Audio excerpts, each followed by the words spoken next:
Se rieron de nosotros desde el vacío y nos llamaron monstruos por las cosas que hicimos para sobrevivir.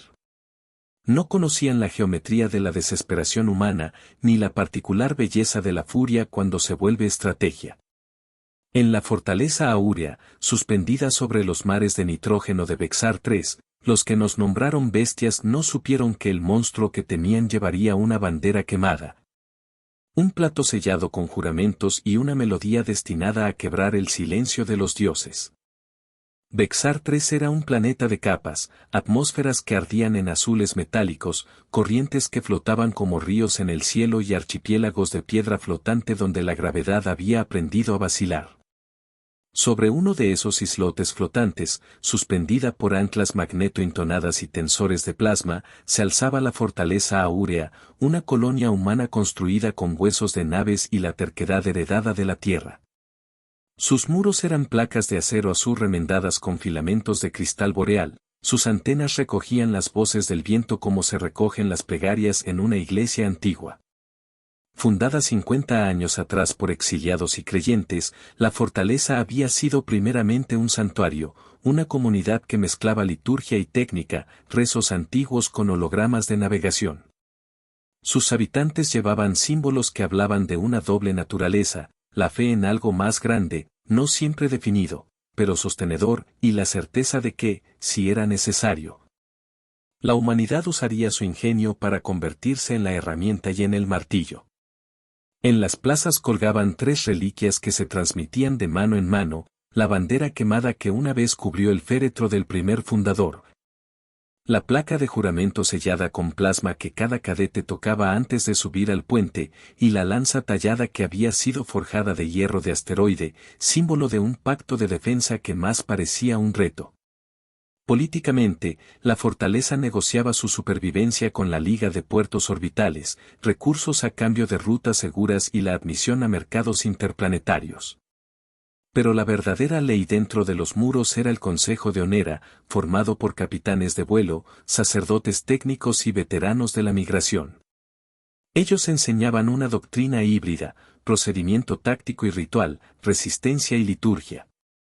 La arquitectura de la ciudad repetía eso, hangares con vitrales, plazas de oración con compuertas de ventilación, jardines de semillas que crecían en campos magnéticos. Fuera de la fortaleza, en la vasta cúpula de nubes, se movía la especie que vendría a probar nuestra definición de monstruo. Los Tram no eran bestias con rostros, eran una política natural. Imaginarlos como un único organismo sería un error, eran enjambres de estructuras vivas, torres de tejido mineral y membrana ionizada. Alas compuestas y nervios que vibraban con frecuencias que parecían canciones a quien no era humanamente sordo. Los Tram percibían a la tecnología humana como un parasitismo sonoro, emisores, motores, fábricas de ruido. Para ellos, la colonización humana no era un conflicto por el territorio, sino una ofensa estética y existencial. Su cultura estaba tejida alrededor del principio de pureza acústica, limpiar las atmósferas, silenciar lo que no pertenecía. Eran acríticos y eficientes, cuando algo sonaba fuera de lugar, ellos lo suprimían. A simple vista, los Tram no tenían puntos débiles. Su carne no era blanda, sino una matriz de silicio y proteoides que absorbía radiación y reenviaba impulsos. Sus naves no eran naves, eran organismos sin centro que se adaptaban y se regeneraban. Pero perceptivamente eran construidos sobre una contradicción, su perfección se basaba en la integridad de sus frecuencias. Lo que no funcionaba en su mundo era el azar. Y los humanos vivían en el azar como en la respiración. Esa diferencia trajo la primera ola. La política interplanetaria observó con distancia. Muchos puertos prefirieron negociar con los Tram antes que con los humanos. Se les indicó de peligrosos, de imprudentes, y en los foros galácticos se les llamó monstruos por escoger la improvisación sobre la diplomacia. Fue en ese abismo de reputación que la fortaleza decidió, una noche, que la negociación había terminado. La primera señal de alarma fue sutil, una nota en la frecuencia de carga que habló de coros apagados, de antenas que dejaron de transmitir, de luces que se consumían a un ritmo que parecía respirar. Luego vinieron los toques en la armadura, pequeños cortes en las placas exteriores, huellas de membranas secas pegadas a los tensores. El consejo reagrupó a la milicia, las alas de vigilancia, los halcones de plasma y las brigadas de reparación. Allí, bajo una lluvia de auroras eléctricas, apareció Kiera Sotelo, capitana de crucero, cuyo rostro llevaba más líneas que su edad real. Kiera era el tipo de líder que hablaba poco y legislaba con acciones. El metal de su armadura, negro como la noche y ribeteado con filamentos azules que recordaban a las venas de los cristales, se había hecho legendario por una sola razón. Había sobrevivido a una caída libre desde la estratosfera. Kiera tenía aliados improbables. Entre ellos, Iman Ruiz, ingeniera jefe, una mujer obsesionada con el sonido, y Mateo Mata Ortega, ex soldado convertido en poeta de las tácticas, que llevaba en el pecho una placa de juramento con cicatrices de quemaduras. Iman proponía una idea que olía a locura: si los Tram eran vulnerables a las frecuencias, la fortaleza debía convertirse en instrumento. Convertir un bastión en órgano, un conjunto de resonadores afinados para una nota que les arrancara la estructura a los invasores. Kiera miró la propuesta con ojos reactivos: la guerra no es proceso de consenso, es ley de consecuencias. Pero su decisión fue moldeada por otra verdad: los Tram rechazaban cualquier forma de permanencia humana. Si la fortaleza caía, la colonización humana en los cielos sería un capítulo cerrado en los archivos galácticos. Durante las primeras embestidas, los Tram atacaron los anclajes magnéticos. Vinieron como cortinas, nubes que se abrían en estructuras cortantes y luego se recomponían en formas que recordaban a rostros que nunca habían tenido expresión. Los halcones de plasma respondieron con ráfagas, pero las membranas Tram se adaptaban, absorbiendo y reenviando las cargas como si fueran ecos. La milicia comenzó a perder altura. Los hangares, uno tras otro, vibraban en resonancias que parecían reírse del diseño humano. Las reparaciones eran parches, cada parche era un juramento nuevo que podía romperse en la siguiente ola. La fortaleza era una comunidad de improvisadores, y en la improvisación hallaron una virtud peligrosa: la capacidad de convertir lo cotidiano en arma. Iman comenzó a estudiar los patrones sonoros de los Tram. Atravesaba la noche con su tablet improvisada y su oído clínico, midiendo las vibraciones registradas en las paredes que aún no habían sido corroídas. No son solo tonos, dijo a Kiera en una reunión donde la luz era un azul metálico y los rostros se reflejaban en el vidrio. Son mapas. Cuando los tocaron, cambiaron territorio. Podemos darles un mapa que no comprendan. Mateo tradujo esa idea a tácticas bajas: trampas de resonancia escondidas en atarrayas y redes de pesca que servían para atrapar no cuerpos, sino ondas. Las plazas se convirtieron en cajas de música gigantes, las campanas de oración fueron retocadas con cables que vibraban en la frecuencia de la biología Tram. Los niños dejaron de colgar juguetes en los balcones y comenzaron a colgar placas metálicas que componían acordes precisos. La comunidad se entrenó para ser instrumento, cada ciudadano una cuerda viva. En paralelo, surgieron las grietas morales. Había quienes rechazaban convertir la fortaleza en arma: sacerdotes, ancianos, comerciantes que veían en las tradiciones un límite que no debía cruzarse. La humanidad no puede volverse la cosa que lo destruye todo, dijo la hermana Navarrete, guardiana de los cantos. Su voz se quebró en la plaza con la misma potencia que una alarma. Kiera entendió ese pilar, pero respondió con otra verdad: no nos han dado opción. La elección era simple: morir orgánicos o transformarse en un mecanismo que pudiera destruir a quienes preferían la pureza del silencio sobre la vida. La tensión se volvió ritmo. Días y noches fueron un metrónomo en que la fortaleza afinaba su nota fatal. Iman diseñó el corazón del plan: el resonador de marea, un artefacto ensamblado con viejos propulsores, paneles de placas y un núcleo cristalino que brillaba como el ojo de un colibrí. Era una columna de cuarzo neuronal rodeada de tambores magnéticos. Cuando se activara, emitiría una frecuencia modulada que interferiría con la red sensorial de los tram, no para destruirlos de inmediato, sino para confundir su proceso de adaptación. Provocar una retroalimentación que hiciera que se devoraran sus propias estructuras. El efecto sería violento y, posiblemente, irreversible.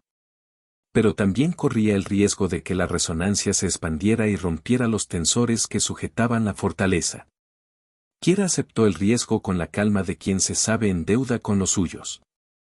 Firmó con la mano, tocó la placa de juramento y la dejó ardiendo con un chorro de plasma, no como ritual de muerte, sino como sello de desafío. En su habitación colgaba la bandera quemada, plegada en una caja que había albergado a los primeros muertos de la migración.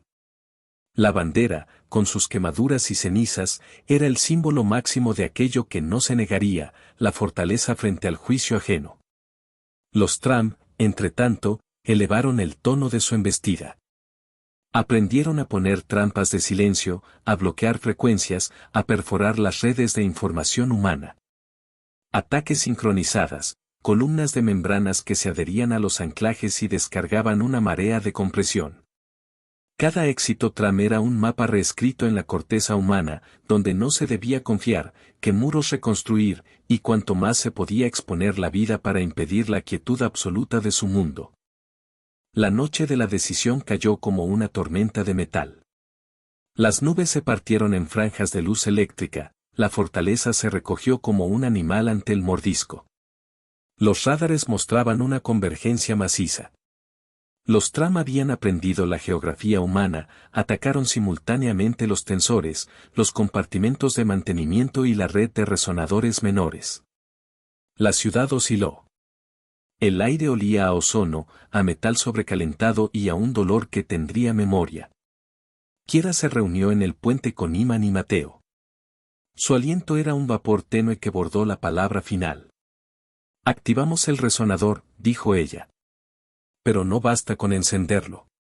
Debemos convertir la ciudad en un amplificador y, si es necesario, en la nota que cierre este libro. Iman le sonrió con una mezcla de temor técnico y devoción. Sabía que el resonador no era un arma cualquiera, su lógica no era solo física, sino simbólica. Era la capacidad humana de improvisar significado y convertir el símbolo en detonador. Mateo salió a las plazas. Su papel era simple y brutal, coordinar. Si no volvemos, les dijo a los voluntarios, que la ciudad al menos se recuerde como algo que resistió. Sus palabras, ásperas, atadas al deber, flotaron como una plegaria más. Había también 3 diálogos técnicos en esa hora, cortos y afilados como cuchillas. ¿Podemos sincronizar las campanas con las planchas de los hangares?, preguntó Iman. Sí, y con los motores invertidos. Pero perderemos 2 tensores. Respondió Kiera. Entendido. Perdemos 2 tensores y ganamos la nota, dijo Mateo. Los preparativos fueron una coreografía de sacrificios. Los niños fueron llevados a las cámaras seguras, los ancianos, a los sótanos con vista a los propulsores. Los artesanos instalaron placas resonantes en las plazas. Se colocaron arpas de cable en los puentes, las compuertas se transformaron en tambores. La ciudad se volvió un instrumento de cuerda y latido. Cuando el resonador de marea arrancó, lo hizo con miedo y precisión. Su primer pulso fue un murmullo apenas perceptible que trepó como hiedra por el metal.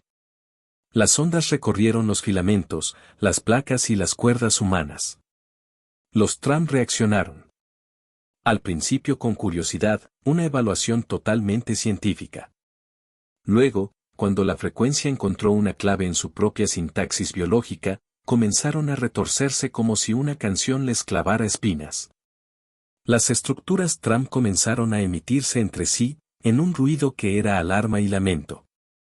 El efecto deseado ocurrió, pero con una venalidad que nadie había querido admitir. La interferencia no solo confundía a los tram, sino que abría la posibilidad de reverberación en la propia fortaleza. Los tensores comenzaron a marcarse. En los hangares, Piezas se resquebrajaron, en la sala de máquinas, los motores cantaron una nota que ningún técnico había escuchado. Quiera supo entonces que la ciudad se convertía en arma y en víctima al mismo tiempo. La decisión no era técnica, era ética y corporal. Era elegir qué fragmento de la humanidad merecía sobrevivir. En el fragor, apareció una figura improbable, la hermana Navarrete, que había protestado contra el plan. Apareció en la plataforma de observación y tomó la bandera quemada.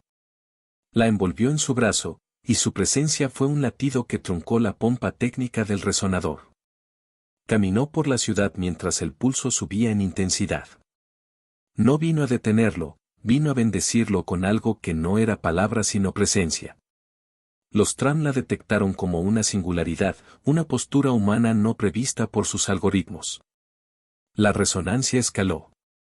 Las membranas tram entraron en una cadena de retroalimentación, se atacaron a sí mismas para silenciar la disonancia, y se propagó un efecto de colapso en cadena.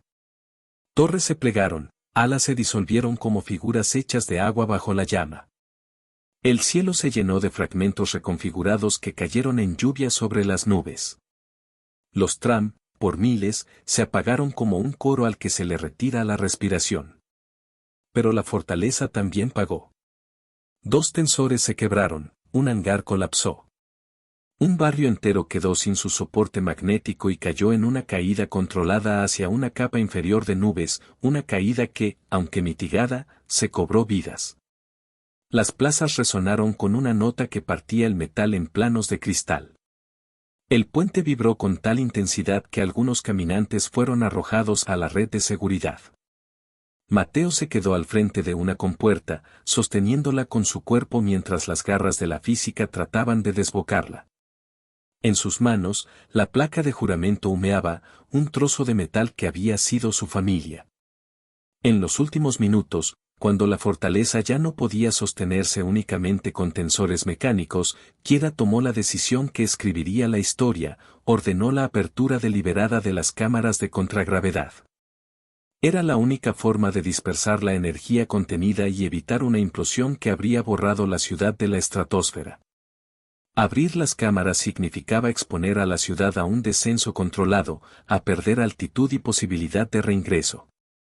Significaba renunciar a la independencia aérea para salvar lo humano que quedaba. Iman y su equipo trabajaron a destajo para reprogramar la matriz del resonador para que, en su último pulso, no extinguiera más vida que la necesaria. Iman puso su mano sobre el cristal neuronal y susurró algo que no era ciencia y no era oración, fue un gesto entre la invención y la súplica. El resonador lanzó su último acorde. El mundo pareció contener la respiración. Los tram, en los remanentes de su integración, dejaron de cantar. Hubo silencio, un silencio que llegaba con un precio, la fortaleza, golpeada y descendente, languidecía. Mateo no salió del hangar que cedió. Su cuerpo fue encontrado más tarde, pero su acción fue la que evitó una caída en picada. Dejó la placa de juramento doblada sobre su pecho, su rostro, sereno, tenía la calma de quien había cumplido. Cuando el polvo se asentó, Vexar 3 amaneció con una claridad que no se parecía a la anterior.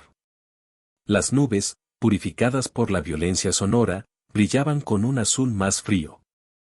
La fortaleza áurea, marcada por cicatrices que parecían mapas de la batalla, flotaba ahora más baja en la atmósfera, sus anclas reconfiguradas para una nueva geografía. La caída controlada había cambiado la colonia de estatuto, ya no era un santuario en el cielo, sino una ciudad que aprendió a tocar el suelo de un mundo que aún no aceptaba plenamente su presencia. Las pérdidas habían sido significativas. Los hangares destruidos, los barrios desaparecidos, la lista de nombres que la hermana Navarrete leyó ante la plaza central, con la bandera quemada extendida sobre la mesa.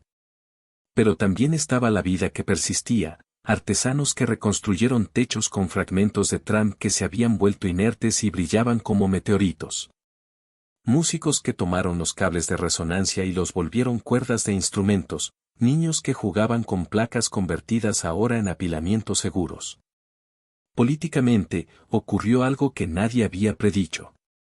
Los puertos orbitales que antes veían a la humanidad como un problema comenzaron a mirar con otros ojos.